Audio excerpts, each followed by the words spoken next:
कैसे हैं सचिन जी? बस ठीक है। ये वीक तो आप जान ही रहे हैं, काफी वोलाटाइल रहा। और मैं आप हम लोग कुछ ऐसी भी चीजें जानने की कोशिश करेंगे कि नए ट्रेडर्स ऐसे ही वोलाटाइल मार्केट में कैसे ट्रेड। तो आप थोड़ा सा सचिन जी हमें पिछला वीक कैसा गया और इसके बारे में कुछ बताइए कि हमने जो लेवल दिए थे या वोलाटिलिटी कैसी रही, उसको कैसे हैंडल किया जाए। तो थोड़ा उसके बारे में आप बताएंगे। अभी बहुत ही वोलेटाइल मार्केट चल रहा है इस टाइम, बिल्कुल अनप्रेडिक्टेबल है। और वोलेटाइल, हाईली वोलेटाइल की बजाय मैं कहना चाहूंगा कि बहुत ज्यादा डेंजरस मार्केट चल रहा है। इसमें जरा सी भी छोटी सी भी गलती आपको ना बहुत एक अच्छा बड़ा लॉस दे सकती है। तो इस टाइम में बहुत ही संभल के ट्रेड करने की जरूरत है और पोजीशन साइजिंग अपनी कम करनी पड़ेगी इस टाइम पे। मेन जो है हमारा जो मेन जो मोटिव होना चाहिए इस टाइम की हम लोग कम से कम लूज करें, ये हमारा मोटिव इस टाइम होना चाहिए। और उसके लिए कुछ पॉइंट्स यही हैं कि आप जैसे थोड़ा पोजीशन साइजिंग कम करिए, अपना जो आप लोग रिस्क ले रहे हो उसको थोड़ा कम करें। ये सब दो तीन चीजों पे आप करके लेके चल सकते हो। अच्छा, अभी आप ऐसे भी नहीं कर सकते कि आप मार्केट में ट्रेड करना बंद कर दोगे, क्योंकि ये हर तरह का मार्केट होता है। जब तक आप मार्केट में रहोगे तभी वहां से आप सीखोगे, आपका एक्सपीरियंस वही होगा। तो उसमें एक्सपीरियंस लेने के लिए फिर आप क्या करो, अपने जो ट्रेड्स हैं उसको बहुत कम करो, ना इतना रिस्क लो कि जितना आप इजीली उसको मैनेज कर सकते हो। अगर आप पहले 10,000 का रिस्क ले रहे थे या आप 1 लाख का रिस्क ले रहे थे तो उसको कम करके आप कर दो 30-40 हज़ार का रिस्क लो, बस कोई भी ट्रेड। और उस हिसाब से आप ट्रेड करते रहो, उस हिसाब से प्लान करो अपनी स्ट्रेटेजी, पेशेंस रखो, डिसिप्लिन के साथ काम करो, जो आपका सिस्टम है उसको फॉलो करो। ना कि मार्केट ने कुछ बोला और फिर हम इमोशंस में आ गए और फिर हम लोग इस तरह से कर रहे हैं। ट्रेड्स लो, उनको प्रॉपरली, उसको रिस्क मैनेजमेंट अपना मेन मोटिव होना चाहिए यहाँ। तो अभी जैसे हम बात करेंगे कि पिछला वीक काफी वोलाटाइल था, अभी नेक्स्ट वीक के बारे में अब हम लोग डिस्कस करते हैं कि नेक्स्ट वीक बैंक निफ्टी और निफ्टी किस तरीके से बिहेव करने की चांस। मैं पहले निफ्टी पे आता हूँ। निफ्टी का चार्ट लेते हैं हम लोग। जैसा कि लास्ट वीडियो में हमने बात करी थी कि 15,800 जो था हमारा एक सपोर्ट जोन था, और अगर वो तोड़ेगा तो मार्केट नीचे चला जाएगा। ऐसा ही कुछ हमें देखने को मिला लास्ट वीक में कि 15,800 का एक जो वो था सपोर्ट था, उसने निफ्टी ने तोड़ा और मार्केट निफ्टी नीचे क्लोज हुई। हालांकि उसके बाद वो रिकवर हुई, 15,200 के आसपास इसने लो बनाया और वहां से वो रिकवर होकर वापस से अभी 15,700 के आसपास आ गई है, ट्रेड कर रही है। बट यहाँ पे क्या है कि जो हमारा पहले सपोर्ट था 15,800 का, अभी यहाँ पे वो रेजिस्टेंस की तरह काम, कभी भी जब भी कोई सपोर्ट टूटता है तो फिर वो रेजिस्टेंस बन जाता है यार। कोई भी अगर रेजिस्टेंस टूटता है तो वो सपोर्ट बन जाता है। तो यहाँ पे जो हमारा पहले सपोर्ट था वो अभी रेजिस्टेंस हो। तो रेजिस्टेंस की बात करें तो वही 15,800 से लेके 15,900 का एक रेजिस्टेंस जोन है यहाँ पे हमारा क्रिएट हो गया है, और नीचे में 15,200 से लेके 15,100 का एक सपोर्ट जोन क्रिएट हो गया। तो ये एक रेंज हो गई है। इसी रेंज में आने वाले कुछ वीक्स तक निफ्टी ट्रेड करेगी, और अगर ये यहाँ से कुछ भी ब्रेकडाउन या ब्रेकआउट मिलता है तो फिर हमें आगे के लेवल देखने को मिलेंगे। इसके साथ अब ओपन इंटरेस्ट देख लेते हैं। हाँ, ओपन इंटरेस्ट भी हम लोग देखते हैं। ओपन इंटरेस्ट जो निफ्टी का है, निफ्टी का ओपन इंटरेस्ट के हिसाब से भी हाईएस्ट ओपन इंटरेस्ट जो बिल्डअप है वो 15,500 पे है की कॉल पे है, और इधर 16,000 की पुट पे, सॉरी इधर 16,000 की कॉल पे है और इधर 15,500 की पुट पे। तो 15,500 एज ए सपोर्ट की तरह काम कर रहा है और 16,000 एज ए रेजिस्टेंस की तरह काम कर रहा है। तो 15,500 से लेके 16,000 की एक रेंज, एक मोटी मोटी रेंज हमें मिल रही है। इसके बेस पे आप ये इस आने वाली वीक की स्ट्रेटेजी बना सकते हो। तो मोटे मोटे अपने को 400 पॉइंट की रेंज मिल रही है। 15,000 अगर अपन देखते हैं तो 400 450 पॉइंट की एक रेंज मिल रही है, जिससे हम एक स्ट्रेटेजी फॉर्मेशन करके काम कर सकते हैं। हाँ, 500 पॉइंट की हम लोग थोड़ी लेके चलेंगे क्योंकि आजकल वोलेटाइल बहुत है। तो 15,500 से लेके 16,000 एक रेंज आप लेके सकते हो, ये 500 पॉइंट की रेंज, और इसके बेस पे आप स्ट्रेटेजी बना सकते हो। तो दोस्तों, जैसे हम लोग ओपन इंटरेस्ट में देखते हैं कि हम जब चार्ट पे बात करते हैं तो हम कहते हैं, मान लीजिए 15,300 है या 15,200 सपोर्ट बोलते हैं, और ऊपर अगर बोलते हैं कि 16,000 या 15,900 है, तो फिर हम ओपन इंटरेस्ट के थ्रू उसको वेरीफाई भी करते हैं कि एक्चुअल में सबसे ज्यादा ओपन इंटरेस्ट कहाँ पे बिल्टअप हो रहा है। तो आपको ओपन इंटरेस्ट को ध्यान में रखते हुए ही अपनी स्ट्रेटेजी फॉर्मेशन कर। बैंक निफ्टी पे चलते हैं। बैंक निफ्टी में जो हमने लास्ट वीडियो में एक लेवल किया था 13,000 का, अभी बैंक निफ्टी ने लेवल वो तोड़ा, थोड़ा नीचे गई, लेकिन वहां पे सस्टेन नहीं हुई और वापस से वो ऊपर आ गई। तो अभी के लिए वही लेवल हमारा एज ए सपोर्ट की तरह काम कर रहा है।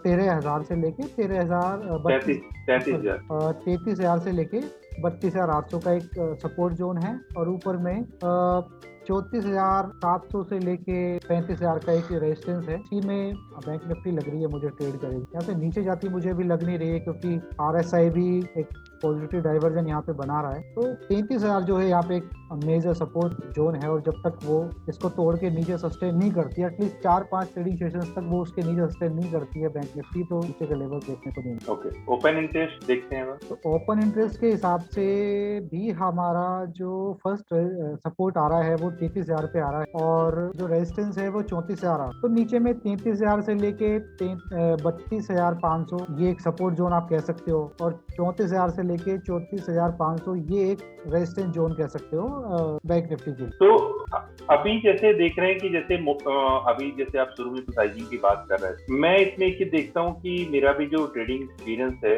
इसमें मैक्सिमम ट्रेडर ट्रेडिंग जर्नी शुरू करते हैं और ट्रेड से बाहर हो जाते हैं, क्योंकि वो पोजीशन साइजिंग पे फोकस नहीं करते। वो छोटे पोजीशन साइजिंग से शुरू करते हैं और एक बहुत जल्दी वो बड़े पे पहुंच जाते हैं, और कंसिस्टेंटली वो अपनी पोजीशन साइजिंग को चेंज करते रहते हैं। बेसिकली वेरिएशन बहुत आते हैं। जबकि आप डेली एक फिक्स पोजीशन साइजिंग के साथ काम करेंगे तो आपको फायदा होगा। और सिस्टमेटिक काम करिए, आप सिस्टम फॉलो करिए, और नंबर ऑफ ट्रेड जो है बहुत कम लेने, क्योंकि जितने नंबर ऑफ ट्रेड कम रहेंगे उतना आपका रिस्क कम रहेगा। दूसरा, ये जो आपका स्ट्रेटजी फॉर्मेशन है सचिन जी, इसमें मैं एक चीज बहुत मेजर बेनिफिट देखता हूँ कि इसमें जो है ब्रोकरेज का बहुत बेनिफिट, मतलब वीक में आप एक बार फ्राइडे को ट्रेड लगाते हैं तो पूरे वीक एक दो एडजस्टमेंट अगर आप करते हैं तो ठीक है। मैं 75% टाइम देखता हूँ कि एडजस्टमेंट नहीं भी करने पड़ते हैं, तो आपकी जो डेली ब्रोकरेज है वो नहीं लगती है। वीक में आपकी एक बार ट्रेड लगती है, या जब एग्जिट करते हैं तब आपकी लगती है। अदरवाइज आपको काफी कम, मैंने डायरेक्शनल ट्रेडर्स को भी देखा है, इंटरडे ट्रेडर्स को भी देखा है कि कई बार वो लॉस में नहीं होते हैं, लेकिन उनके ब्रोकरेज इतने ज्यादा हो जाते हैं कि वो लॉस में। तो दोस्तों हम लोग को ध्यान रखना है कि ब्रोकरेज पे फोकस रखना है और स्ट्रेटजी फॉर्मेशन पे काम करना है। राइट, काफी सारे कुछ बेनिफिट इसके और भी हैं। एक तो यही है कि जैसे आजकल का मार्केट चल रहा है टोटली वोलेटाइल है, कुछ पता नहीं, अभी 300 पॉइंट नीचे आता है, अगले दिन आप देखो 300 पॉइंट फिर से वापस से गैप अप हो जाता है। तो ऐसी आप कल की सिचुएशन देख लीजिए सचिन जी, कल मतलब काफी ट्रेडर्स को लॉस हुआ है, जो एकाएक जो है मतलब मार्केट ने बाउंस बैक किया है। हाँ, तो ये अगर आप एक रेंज के साथ काम करोगे, एक लिमिटेड रिस्क स्ट्रेटेजी बना के रखोगे, प्रॉपर हेज एक स्ट्रेटेजी रहेगी आपकी, तो आपको बहुत ज्यादा ना ऐसे इमोशंस इन्वॉल्व नहीं होंगे। क्योंकि आपका एकदम से आज 2% गैप अप हो गया तो आपका ऐसा नहीं होता कि लॉस आपका इतना बड़ा दिख रहा है कि आपको एकदम से कुछ डिसीजन लेना हो, क्योंकि आपका प्रॉपर हेज है। थोड़ा बहुत लॉस हो रहा होता है तो आपके पास टाइम होता है कि आप इसको आप बैठ के वेट एंड वॉच कर सकते हो कि क्या ये सस्टेन कर रहा है।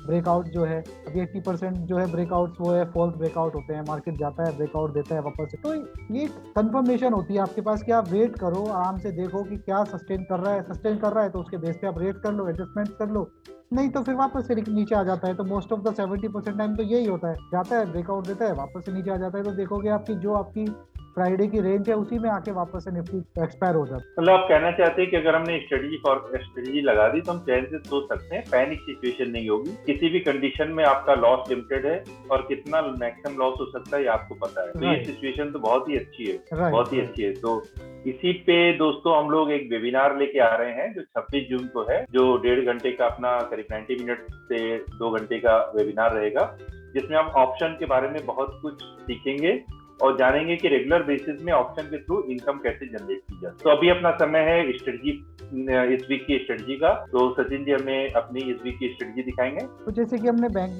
निफ्टी में जो हमने रेंज देखी थी 15,500 से लेके 16,000 की एक रेंज देखी थी, उसी बेस पे मैंने एक स्ट्रेटजी बनाई। 15,500 पुट मैंने बेची है और ऊपर में 15,900 की कॉल बेची है। इन दोनों को हेज करने के लिए मैंने नीचे में 15,350 की पुट बाई करी है और 16,050 की एक कॉल मैंने बाई करी। तो अगर मैं 3 लोट के साथ ये ट्रेड ले रहा हूँ तो मेरा मैक्सिमम जो लॉस है वो 12,400 है और जो मैक्सिमम प्रॉफिट है वो 10,000 है। ब्रेक इवन मेरे 15,430 नीचे में और ऊपर में है मेरा 15,970 के आसपास। तो मोटा मोटा 15,400 से लेके 16,000 का मेरा एक ये ब्रेक इवन है। तो जब तक निफ्टी दोनों लेवल्स के बीच में रहेगी तो हमें कुछ करने की जरूरत नहीं। इसके बाहर जाती है तो फिर हम एडजस्टमेंट कर सकते हैं। जो भी एडजस्टमेंट्स होते हैं वो हम हमारे टेलीग्राम चैनल में डालते हैं, तो आप उनको फॉलो कर सकते हो अगर आपको रियल टाइम एडजस्टमेंट चाहिए तो आप हमारे टेलीग्राम चैनल को फॉलो करिए। उसमें आप स्टेट से रिलेटेड जो भी एडजस्टमेंट है वीकली इस वीक में जो किए जाएंगे वो आप देख सकते हैं। इसके साथ साथ आप संडे का वेबिनार अटेंड करिए और हमारे यूट्यूब चैनल को कंटिन्यूस बेसिस पे